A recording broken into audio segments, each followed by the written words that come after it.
2024 में। तो कामिका एकादशी पड़ रही है 31 जुलाई बुधवार की। तो सब प्रथम तो आपको बहुत बहुत शुभकामनाएं और बधाई। यानी कि उदय तिथि में 12 में रखना है तो 31 जुलाई को ही व्रत रखा जाएगा। तो अब इस दिन करें क्या? सब प्रथम तो चौकी स्थापित करें। प्रातःकाल स्नान आप कर ही लेंगे, पीले वस्त्र पहने, हल्दी डालकर स्नान करें, सूर्य भगवान को अर्घ्य दें और चौकी स्थापित करके लाल कपड़ा बिछाएं। विष्णु और लक्ष्मी जी की प्रतिमा को रख दें भगवान की। भगवान को माला अर्पण करें पीले रंग की। माँ को लाल रंग ज़्यादा प्रिय है तो माँ को लाल रंग का फूल है, गुलाब का है या कमल के फूलों की माला अर्पण करें। और पीले फल हैं, पीली मिठाई से भोग लगाएं। आप खीर बना सकते हैं, किसकी? साबूदाना की, क्योंकि एकादशी पर चावल तो उपयोग में लाते नहीं है, वर्जित है। तो आप साबूदाने की खीर बनाएं। सफ़ेद रंग की मिठाई भी माँ को अर्पण कर सकते हैं। भगवान विष्णु को केले के फल है, पपीता है, इसको अर्पण करें। इसके अलावा केसर के आप तिलक लगा सकते हैं। दक्षिणावर्ती संघ से भगवान का अभिषेक कर सकते हैं। माँ को श्रृंगार की सामग्री अर्पण करें, लाल चुन्नी अर्पण करें। भगवान विष्णु को पीले वस्त्र अर्पण करें। मतलब आप जो कर सकते हैं उतना आप करें। और फिर आपको भगवान के विष्णु सहस्रनाम का पाठ है, गीता का पाठ है, विष्णु चालीसा है, ओम नमो भगवते वासुदेवाय का जाप है, या फिर ओम विष्णवे नमः, कनकधारा स्त्रोत का पाठ कर सकते हैं, श्री सूक्तम का पाठ कर सकते हैं। लेकिन जो भी पाठ करें सामने एक दीपक जरूर प्रज्वलित करें देसी घी का।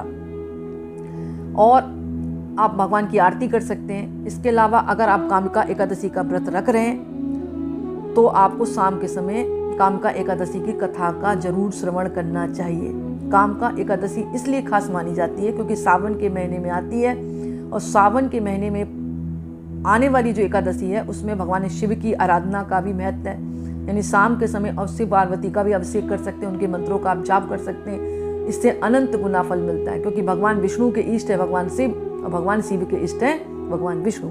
इस बात का आप ध्यान रखें। शाम के समय कथा आप जरूर सुने, उससे अनंत गुना फल की प्राप्ति होती है। भगवान विष्णु और माँ लक्ष्मी का आशीर्वाद प्राप्त होता है। कथाएं अनेक हैं लेकिन एक कथा इस प्रकार है।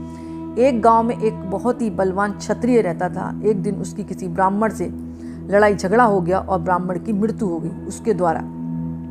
अपने हाथों से ब्राह्मण की मृत्यु होने के बाद उसका क्रियाक्रम मतलब जो था क्षत्रिय वो करना चाहता था, लेकिन बाकी पंडितों ने उसे ऐसा करने से रोक दिया और साथ ही कहा तुम पर ब्रह्म हत्या का पाप लगा है, पहले तुम इस पाप से मुक्ति पाओ, इसके बाद तुम्हें प्रायश्चित करना होगा, तब तुम्हारा ये पाप हटेगा ब्रह्म हत्या का। इस पर क्षत्रिय ने पूछा पाप से मुक्त होने का क्या उपाय है? तब ब्राह्मणों ने बताया कि सावन के महीने की कृष्ण पक्ष की एकादशी को भक्ति भाव से भगवान विष्णु का व्रत करें, पूजन करें और ब्राह्मणों को भोजन कराकर दक्षिणा के साथ आशीर्वाद प्राप्त करने से इस पाप से आपको मुक्ति मिलेगी। क्षत्रिय ने पंडितों के बताए हुए तरीके से व्रत रखा।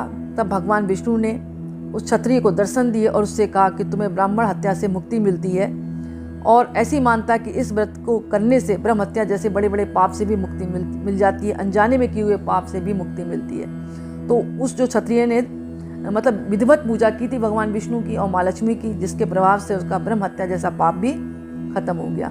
तो ऐसा कहा जाता है शाम के समय कामिका एकादशी पर पूजा करने के बाद, सुबह तो करते ही हैं लेकिन शाम को पूजा करने के बाद, दिया प्रज्वलित करने के बाद, पीले वस्त्र पहनकर अगर कोई कामिका एकादशी की कथा सुनता है या पढ़ता है उसको स्वर्गलोक में प्राप्ति होती है और अनजाने में किए गए पाप जो भूल से हो जाते हैं ना वो भी मतलब नष्ट हो जाते हैं। तो दोस्तों एकादशी का आप व्रत रखें, भगवान विष्णु की आराधना करें, माँ लक्ष्मी की आराधना करें। और जैसे कि मैंने बताया कि सावन महीने की एकादशी है तो शिव और पार्वती की भी पूजा का विधान है। इसके अलावा अगर आप व्रत रख रहे हैं तो कुछ बातों का आपको ध्यान रखना होगा। ब्रह्मचर्य का पालन करें, अन्न इसमें नहीं खाया जा सकता, जल आप पी सकते हैं, चावल का सेवन बिल्कुल ना करें और मांस मदिरा लहसुन प्याज का भी सेवन ना करें। पशु पक्षियों की सेवा करें, जितना दान पुण्य कर सकते हैं उतना दान पुण्य करें।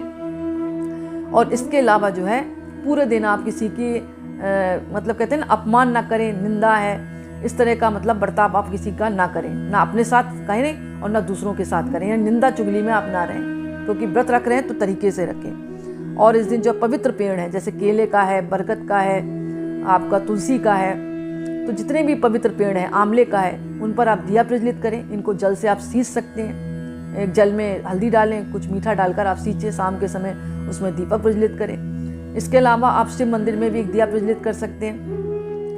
और आपके जीवन की कोई भी मनोकामना है तो इस दिन अगर आप इन पवित्र वृक्षों के पास खड़े होकर जल से सींचते हैं इनको, परिक्रमा करते हैं और पीला धागा बांधते हैं, अपनी मनोकामना बोलते हैं, चाहे कर्ज से संबंधित हो या नौकरी से संबंधित हो या विवाह से संबंधित हो, सारी दिक्कतें आपकी दूर होंगी और आपकी मनोकामना शीघ्र पूर्ण होगी। तो दोस्तों आज का वीडियो मैं यही समाप्त करती हूँ। पसंद आए तो लाइक करें, दूसरों को शेयर करें और कमेंट्स में नमः शिवाय जरूर लिखें। बहुत बहुत धन्यवाद।